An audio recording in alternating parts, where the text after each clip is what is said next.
Gelsthorpe, one of Ontario's Centres of Excellence Business Development Managers for Southwestern Ontario. Thank you for joining us this morning and welcome to Discovery. Before we begin our session, I'd like to acknowledge the generous support of Enbridge, the sponsor of this presentation theatre. I'm delighted to welcome you to this panel discussion, How Blue is Your Bottom Line?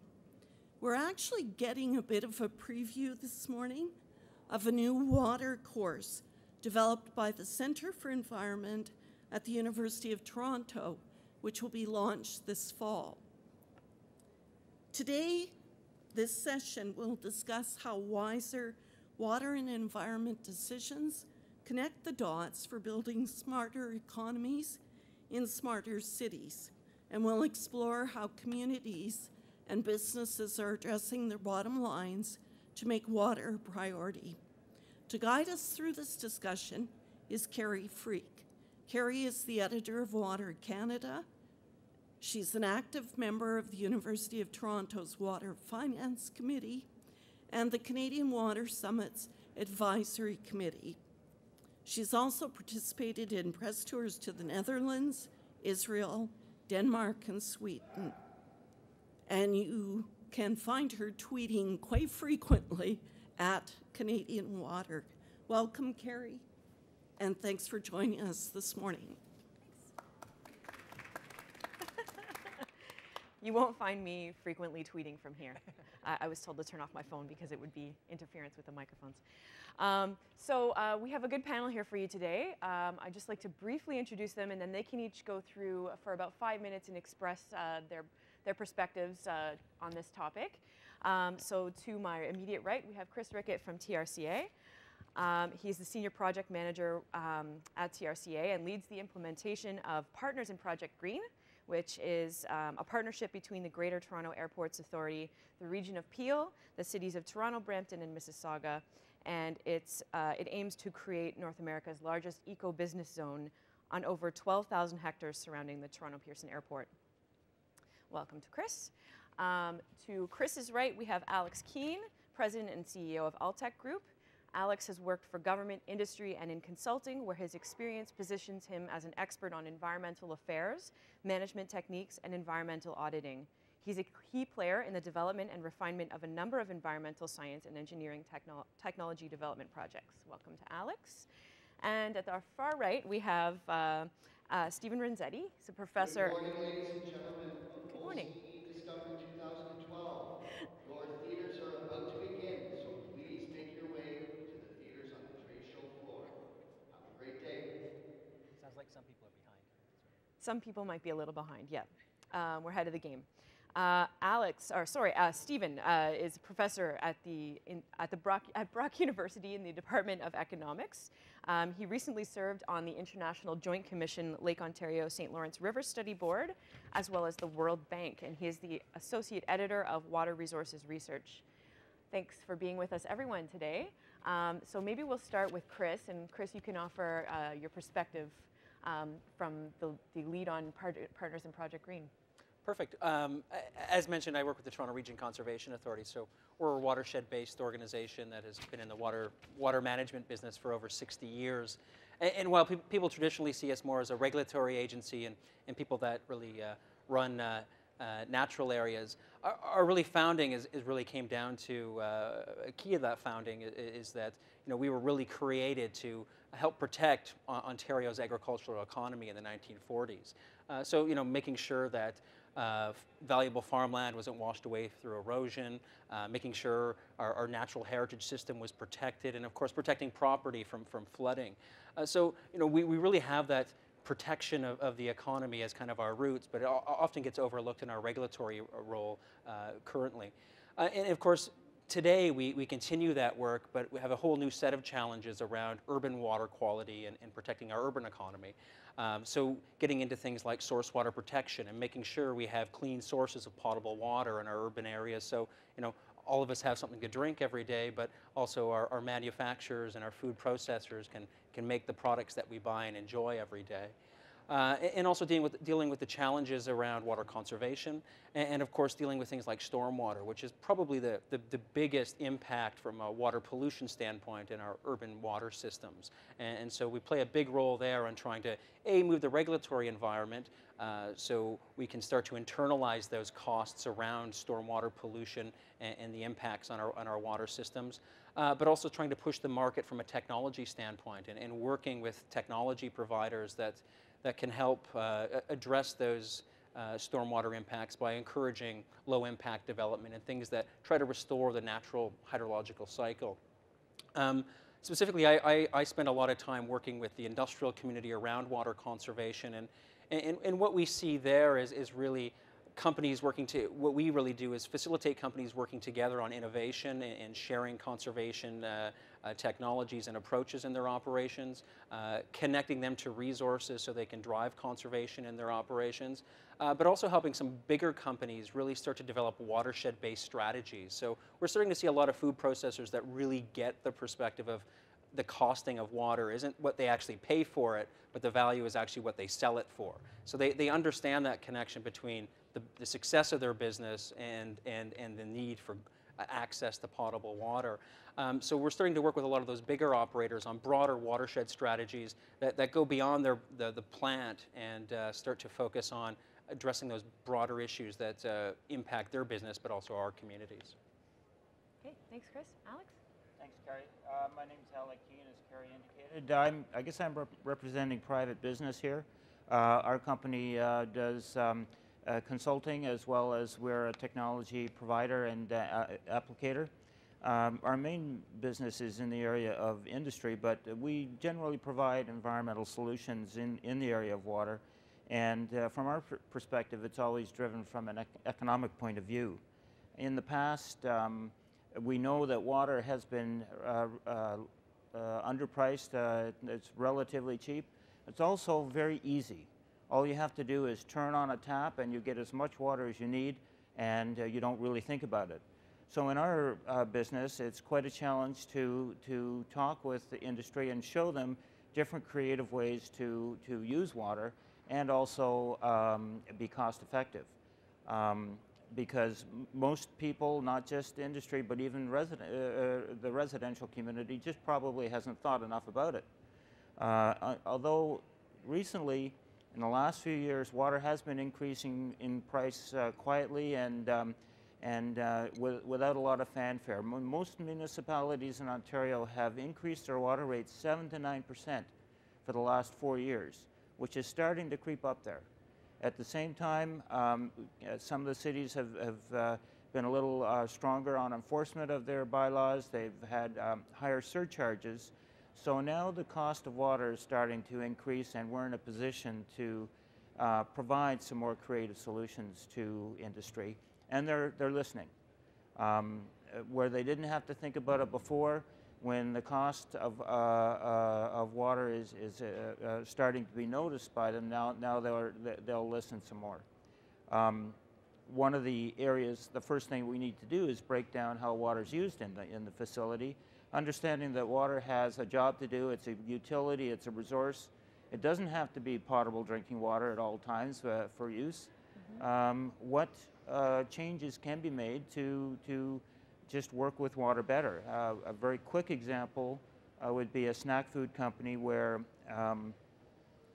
water in was water out, and the wastewater, to treat the wastewater with 3 quotes, the average was $2.1 million. And they were facing a surcharge of $650,000 a year. So they had to think smarter. In the end, it was a project that cost $900,000, recovered $125,000 of starch, recycled water and saved $100,000. And with all of those numbers figured out, it was a payback of 1 year. Certainly they took the risk, and they had to take a risk to do the installation. So these kind of projects are starting to come more to the fore, and the more we are able to, as a province, implement these creative solutions, the more we'll get some more traction. Great. Stephen. Morning. My name's Stephen Renzetti. I'm a professor of economics at Brock University. I'd like to just amplify a couple of things that have already been pointed out and perhaps introduce a couple of new ideas. My research interests are largely related to the economics of water, whether it be measuring water demands, residential and industrial, water pricing, looking at the performance of water agencies, those types of things. I'm very pleased that we're talking about water here, because what this suggests is that perhaps we should stop thinking about water as an environmental good and think of it more broadly as something which provides value and contributes to our well-being, just like any other natural resource, whether it be oil or gas or forestries, et cetera.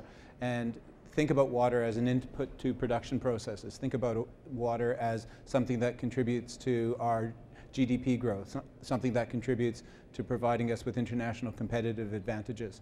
I mean, clearly water also contributes to wetland biodiversity and in-stream flow needs, and those have to be properly valued.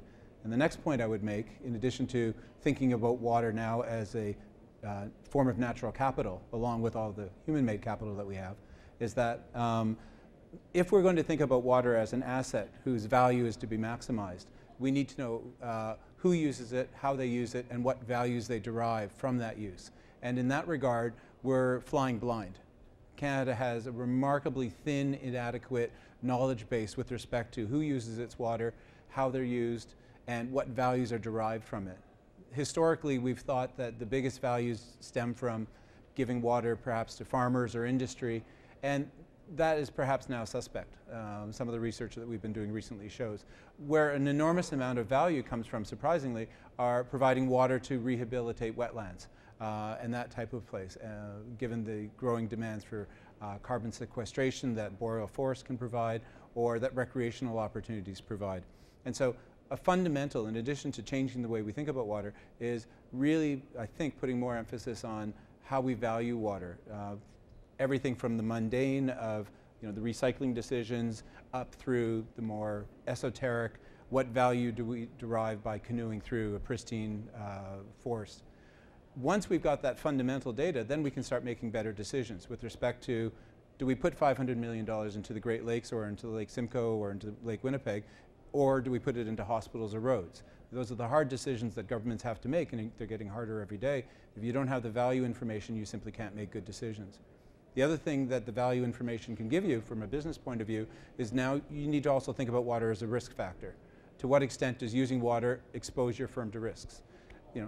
If you're involved in business, suppose you went into work one day and no water came out of the taps, literally none. What would happen to your business? Do you have a backup plan? Is that a source of risk? Alternatively, is using water and water recycling a form of risk reduction? Can you create opportunities to protect yourself from risk? The whole history of irrigation is nothing more than farmers protecting themselves from risk, in a sense. And so there are lots of things that knowing the value of water can really change the way we think about it. Suddenly waste streams become money rather than an inconvenience. Innovation in Ontario becomes an export opportunity. But we really have to clean up our own house before we start thinking about exporting any of our new technologies. My limited exposure to the technology side of things says we have an enormous number of clever engineers who have met with enormous amounts of frustration trying to sell their products in Ontario and Canada because we so drastically underprice our water. It's a shame that the government has just canceled the municipal water use survey, since we're not going to know how low we price our water very soon, but hopefully someone else will take that up. But so in the bottom line, what do we need to do? We need to value water. We need to use that information to make better decisions, including improved pricing at the municipal level, including improved allocations at the provincial level, perhaps even go so far as what Alberta's suggesting, which is market-based allocations where people can trade. And that includes, Ducks Unlimited. They can buy and sell water and keep it in the streams if they believe that's where its highest value lies. So I'll leave it at that. Okay, I think we're about done. Stephen, you brought up a good point about the municipal water study that the federal government just canceled, and I'm wondering how that works with something like the Drummond report at the provincial level that has just recommended full cost pricing. When we don't know what the value of our water is, but we want to implement full cost pricing, where are the conflicts? How do we get people to adopt full cost pricing without that data? what are the incentives? What are some of the unique policies that we can bring into play in order to fully value our water systems and our water at this point? Well, I'll just say very briefly, first you have to define what you mean by full cost pricing. And fortunately, just like Canada has lots of clever engineers, we also have apparently lots of clever accountants. And they've already written manuals on full cost accounting. And so we don't need to reinvent the wheel. I think the big decision point on full cost accounting is whether you go for external environmental costs. The Walkerton inquiry called for full cost accounting essentially internally. So you get your capital costs right, your land costs, your source water protection costs, perhaps. It was a little vague on that. But the big one is, do we go as far as the European Union, which is to include environmental costs of sewage treatment? And that's a decision point. Perhaps in an evolutionary way, we can get there in a decade. So I'd say we've got the horses. It's just a matter of the legislation and then all the PricewaterhouseCoopers in the world doing the consulting necessary to get it done. And I think building on that is that municipalities have the data in the sense they know what it costs to deliver their system. But you can start to bring in those environmental costs. So we're talking about pricing water, but we're not talking about pricing things like stormwater. But there's a cost associated with that, and that cost is externalized because I'm not incentivized to reduce the amount of stormwater I just dump into a stream as opposed to return to a natural hydrological cycle. And municipalities know the cost of their stormwater infrastructure. So building an incentive-based system that penalizes those with massive parking lots and limited controls versus those that are encouraging infiltration on site. I used to be a councillor in Stratford, and I pushed that policy, and I have the, they ended up calling it the Rickett rain tax. So probably one of the reasons I didn't run for re-election. But it's nice to have a tax named after you anyway. But of course, lots of resistance to it. But the reality is if you look at the accounting of that, residences and small businesses were actually subsidizing these larger paved areas in the municipality. And so it actually would have been a tax break for most people, whereas your larger impervious areas would have had to make the investments to reduce the amount they're contributing to the system. So I think there's ways to bring in that environmental pricing. I think, and we're starting to see it on the corporate side. Coca-Cola is probably a great example with their goal to be water neutral by 2020. And so now, for instance, we're working with Coca-Cola here in the GTA for them to make reinvestments in watershed projects that return water to the natural hydrological system. So they have a price that they'll pay to put a liter back into the ground. So they're pricing that environmental benefit and understand the connection. But and again, that really is probably driven more by a business risk strategy. When you have a plant closed in India that's brand new, it tends to focus the lens on how do we avoid that business risk in other places. But it starts to give us a method for pricing what that environmental benefit is. Well, I don't know if I have too many points. I like the points I've heard, but with regard to Coca-Cola, I think that's more of an ethic rather than going looking at full cost pricing. I agree with Stephen. I'm not sure that full cost pricing is all that well defined, and I think you'd have to be careful to make sure that you have a fairly measured price increase, so you don't disrupt the economic nature of your business business sector. Now I know, Alex, you have some experience with interesting incentives or creative incentives for conservation in industrial applications or commercial applications. Maybe you could tell us a little bit about that. Well, I think one of the things that over and above the natural environment that these two gentlemen have talked about and done a very good job, really most of water is controlled, especially from a cost and economic point of view by municipalities. And municipalities in Ontario is around 42 municipalities or so, maybe 49. So now you've got 49 separate programs working with water, all in different ways. I mean, you mentioned Stephen Guelph.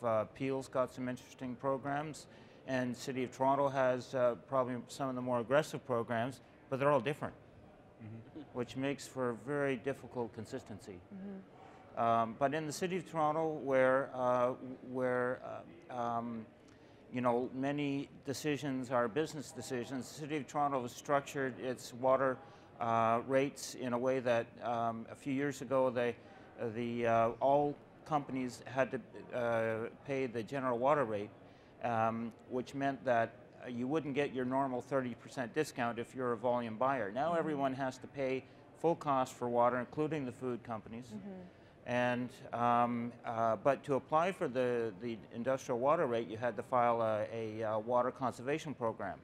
I thought that was pretty interesting. So now they're committed to doing water conservation, and they will get the 30% discount, which in many water users is anywhere from $150,000 to $250,000 savings a year. That's not a small number. It also makes them think, again, what I started, Kerry, with regard to the fact that water is too easy. You turn on a tap, and now they're starting to associate the cost with the water, and they're starting to think about it more. And so in Toronto, a lot of water conservation projects have gone forth. At the same time, being a good regulator, the City of Toronto would not allow you to get this 30% discount unless you're in compliance. Now there's a lot of compliance projects going ahead. So keeping you in business, Alex. So, but Kerry, the savings, and we have a number of companies that are in the range of $200,000 and $250,000 savings. So there's a real motivator. Yeah. So beyond industrial and commercial applications, Chris, you mentioned that the companies and partners in Project Green are working on a watershed basis. So they're looking more into the community to see how their business affects the community's supply of water. Yeah, I think it's both. You know, much like Alex is realizing, you know, we work with companies on the conservation side within their four walls, and in picking up on those, you know, there's lots of innovative capital projects you can look at, but a lot of it's operational and having that data. We were just working with a food processor up in Caledon, Mars, and you know they've reduced their water consumption by 90%, and a lot of it came down to simple operational changes. When that line isn't running, why is that chiller running? You know, and starting to get their staff to think about their resource use and why things are operating, and do they really need to be operating at certain times? And just by those operational opportunities and collecting the data around when you were using things, you know, that was a 90% conservation opportunity. So those are huge. So you don't have to spend a lot of money to save money at the end of the day. So, you know, we see a lot of that. There's also challenges in perception of how you use water, and from the customer side. I think of one project, and I won't name them, but they had a big wastewater issue, and there could have been a potential solution that water could have been filtered and be reused in their process.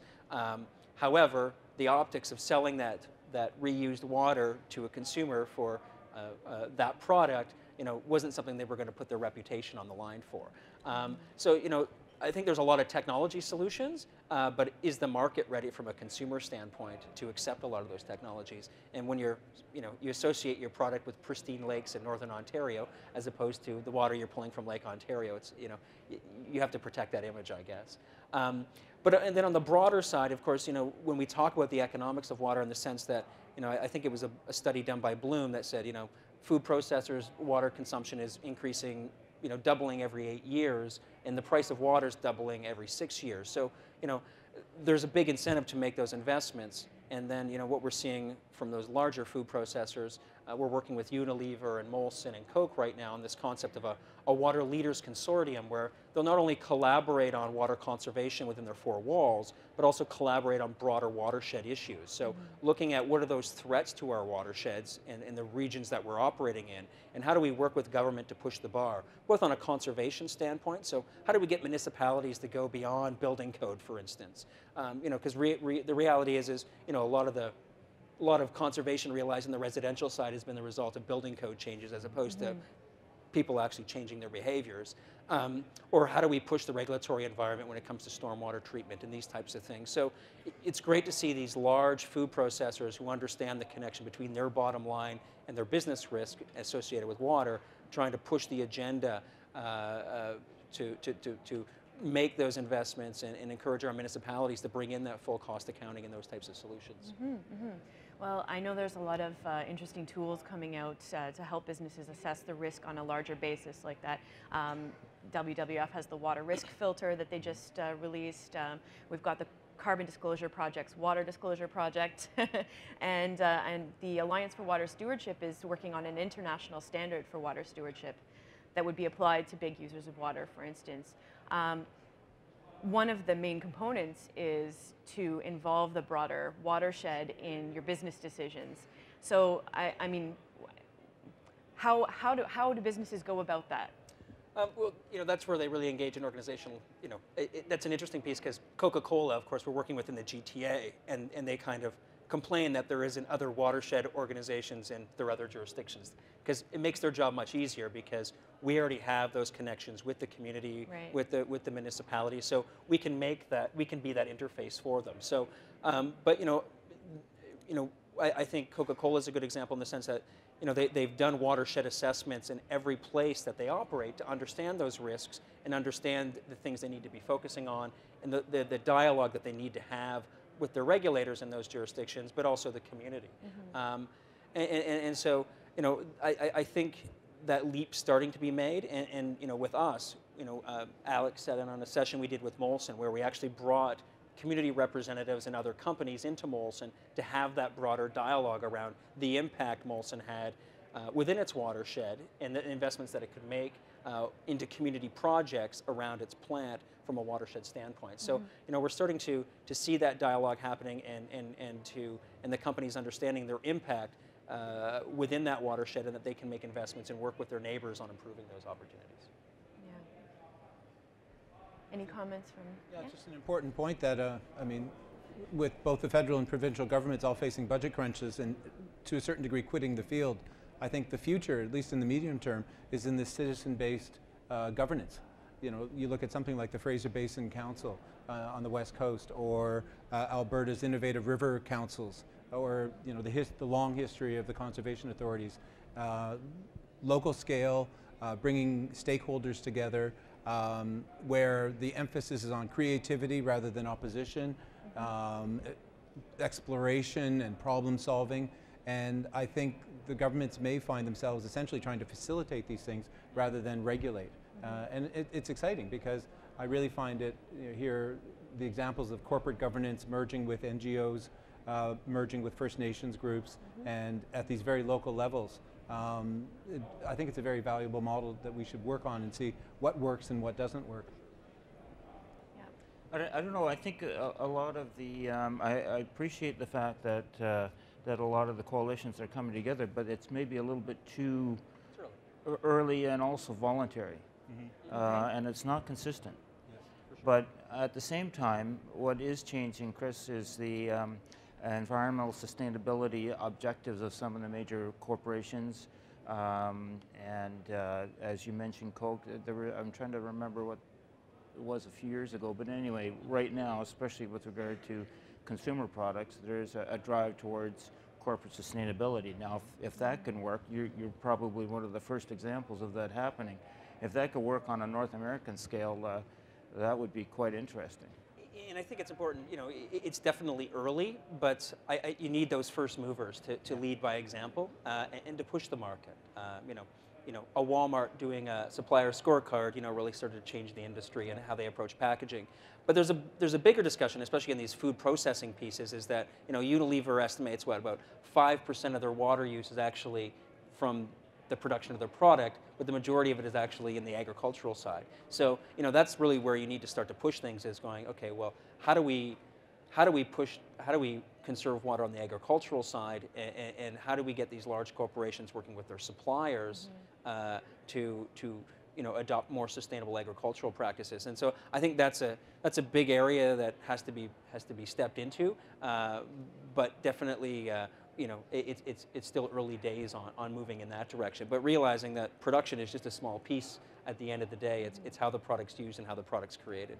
Actually, if I could pick up on that, one of the conservation authorities, the South Nations, is now legendary in the water field because they, strictly on their own initiative, created a little phosphorus quasi-trading environment where farmers and local municipalities could reach water quality targets at a much lower level than cost than they would have otherwise through innovative trading and on-site compliance, and that type of innovation, you know, I think we really need to think if we can export it to Lake Simcoe, for example, or Lake Winnipeg, and there, because we've got very pressing needs, potentially very, very large budgets, and so thinking in these creative ways, you know, can we create a little market to allow people to trade for pollution rights as a way of reducing our compliance costs? Yeah. So I think when we look at a lot of the countries that are achieving really great goals and moving ahead on water sustainability, it's often the countries that are in crisis when it comes to water. We have Australia, Singapore, Israel.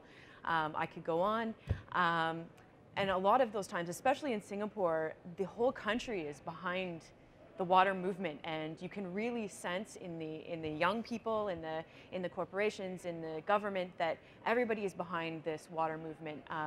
You know, in Singapore, they've instituted water education at an early age, and the water treatment plants are all designed to be educational experiences and fun and interesting. And actually, you know, back in the day, R.C. Harris in Toronto was actually designed to be an educational facility, which is now, of course, closed due to security reasons for most of the year.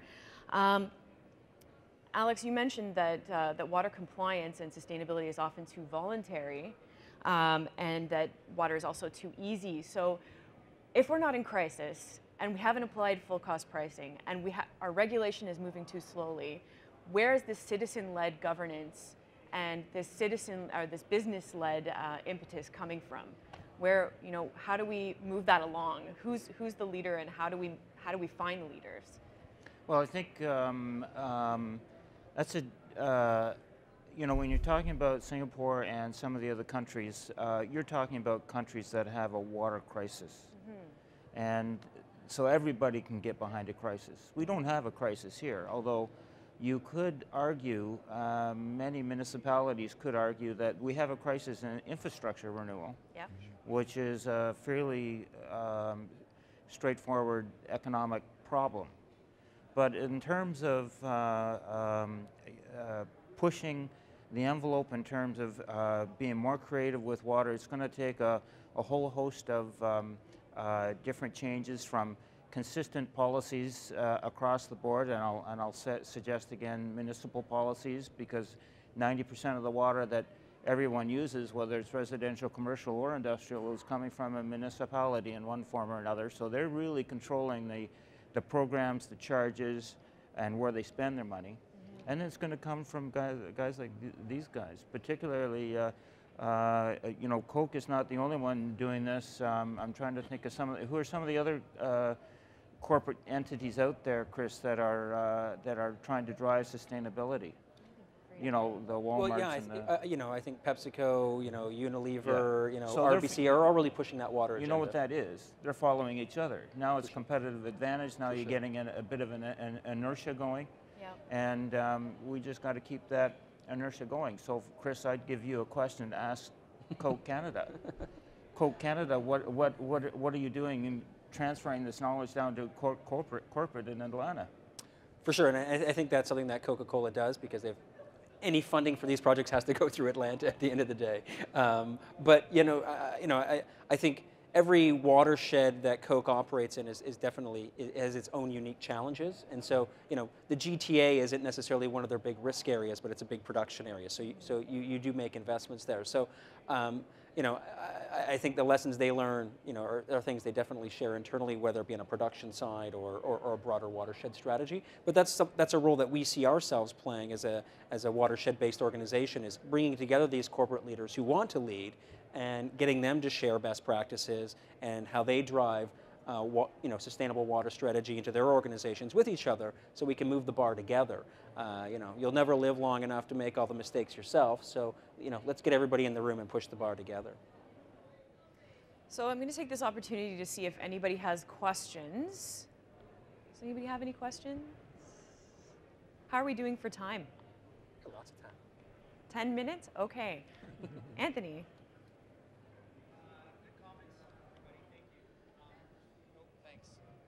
Yes, good morning. I'm Anthony Watanabe from the Involve Group. We're the group that runs the Canadian Water Summit, largely supported by business, for sure. There's 4 water leading thinkers on the stage. Two of your peers out there in the country have said this. Rob Delow said at a conference in Kingston that in all his years working in the water space, one of the most interesting developments in the last 10 years is the arrival of big business at the water table. And he said, and I take this to heart from that kind of perspective, that's one of the most interesting things, but as that voice is so powerful, we need to mitigate it by counterbalance on the other side. On the other side of the fence, Bob Sanford said that programs like our Canadian Water Summit or your water consortium or any of the other water tools you described, Kerry, are just a platform for well-established PR programs for multinational corporations. So gentlemen, where do you sit on that side of the fence? Good question, Anthony. Thank you.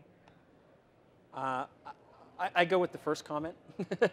You know, I think what we try to do as an organization is take the thought leadership that's happening at that large corporate level and bring it down to those smaller users and smaller businesses as well. You know, through our initiative, Partners in Project Green around the airport, you know, we bring together companies, both large and small, some with very established PR and sustainability programs, and some that are just trying to figure out what the heck to do to reduce their costs.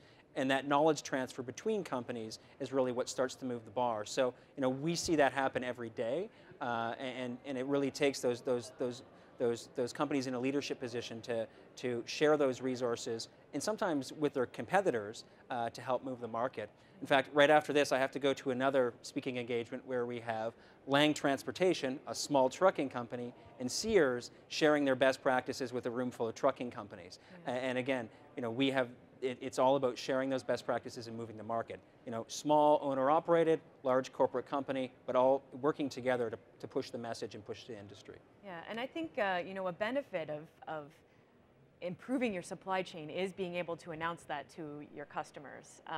So Coca-Cola gets it. I mean, their sustainability lead said at a conference a few years ago, the Canadian Water Network conference in Ottawa, to me, it's not about conservation at all. It's about supply chain. It's about my bottom line, which is the name of this session, right? It's about my bottom line.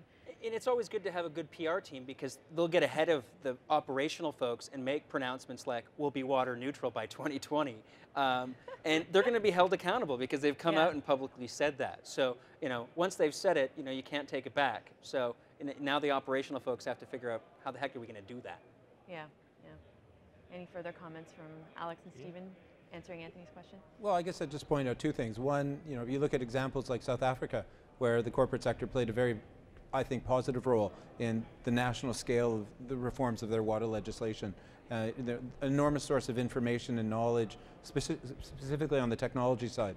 You know, so there certainly is. I don't believe you can move forward. You know, look at the unfortunately soon to be defunct NRTEE and its successes in bringing together corporate thinking, NGOs, academics, specifically in the area of water, and that was a very positive thing. And you know, I just don't think you can move forward in a significant way without that. Having said that, you know, corporations have interests. You know, they're there to make money and keep their shareholders happy. And if the shareholders are signaling that this is an important thing to them, or their customers are signaling that's an important thing to them, then that's their job. And so I don't think we should be concerned about it. You know, Edison wanted to make money building light bulbs, and thank goodness he did a good job at it. And so let's make sure that the really clever entrepreneurs coming out of Waterloo and Western and the engineers can find markets for their new products and make us all better off.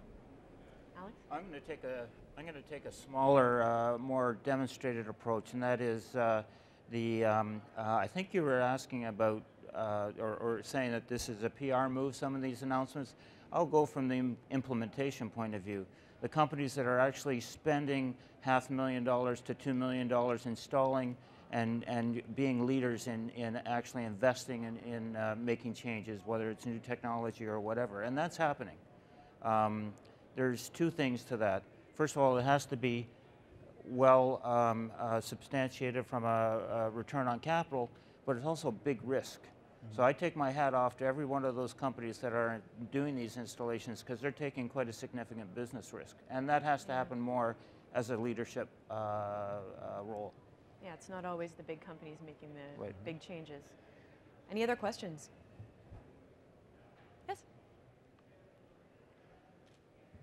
You've talked about big business, but every time big business gets a refund on their water system, the municipality has to up the ante. So we just raised our water rates by 9%. Council was suggesting we should have raised our water rates by 12%. At the same time, we have a water conservation program in place. So as we reduce the amount of water that we're using, the costs go the other direction.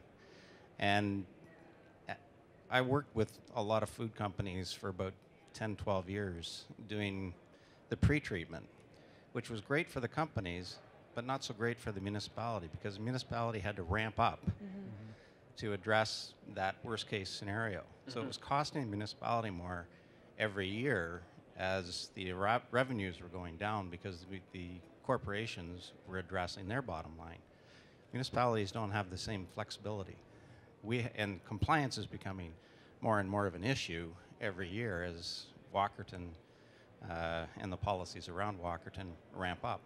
So just, you start talking about true costing of water, and you start looking at, Kawartha Lakes has 21 municipal water systems that we have to address.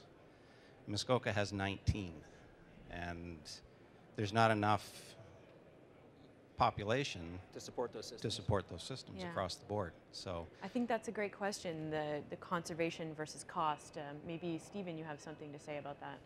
Yeah, just a couple of things. There's a report done a number of years ago for the Ontario government. It essentially suggested two things: consolidation of small agencies and moving to full cost pricing. The government sort of got the second message. The first one, apparently, the phones were ringing off the hook. You know, you look at the size of some of those agencies, and you know, it doesn't make sense. And so you got to consolidate them. And it's remarkable. You go up to a little town, and suddenly it becomes different and unique. And okay, I'm not an engineer, but I think there are some significant savings there to be had. At least study them. Secondly, I have to admit, I'm not a big fan of conservation programs. I believe in letting people make the decisions. You give them the proper information. You know, if I really want to buy strawberries in the middle of the winter and pay $4 a liter for it, then I'm going to. You know, I'm an overpaid professor. I can do that kind of thing.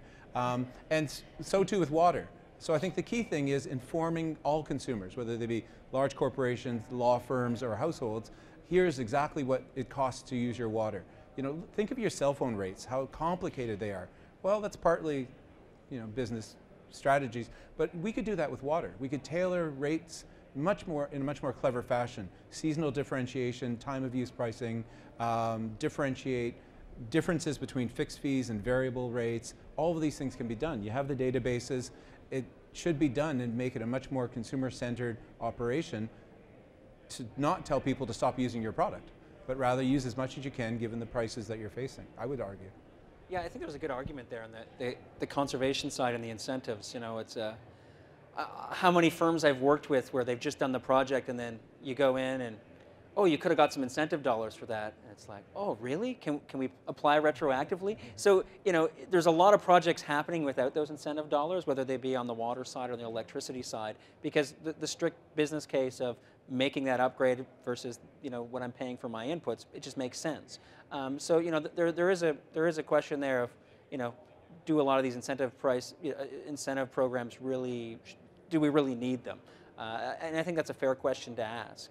And I think in order to the data side, you know, I think we could be much more customer-centric in tailoring, you know, costs and assistance based on needs. But, you know, most of our water departments really have dumb data. They have an address and how much water they use.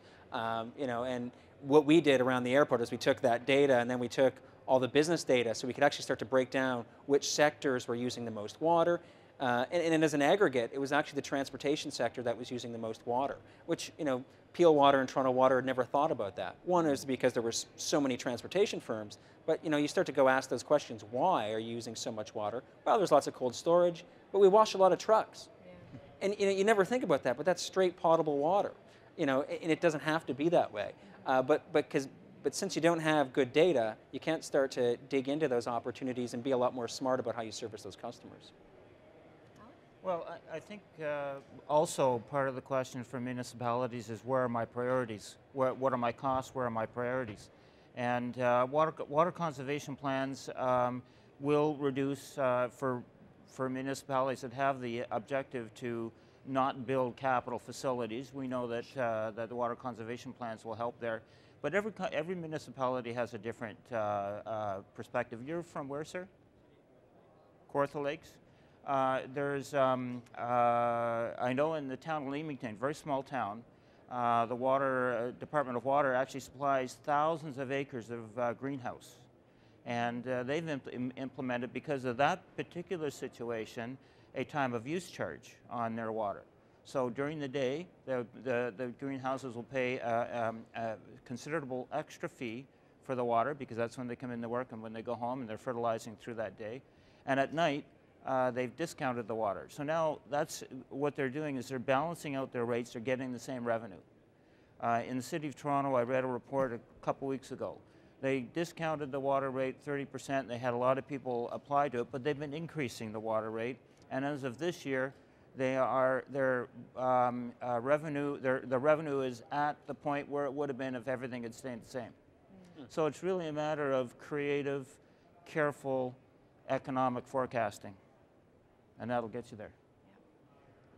Well, I think we probably are out of time at this point, but I would like to take this opportunity to thank OCE for having a panel on water in the morning. I know there's another one in the afternoon that Anthony is hosting. And thank you very much to the panelists.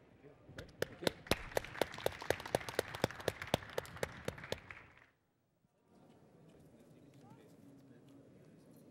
No, just wait. Oh, Leanne's going to say something too. Just a moment, please.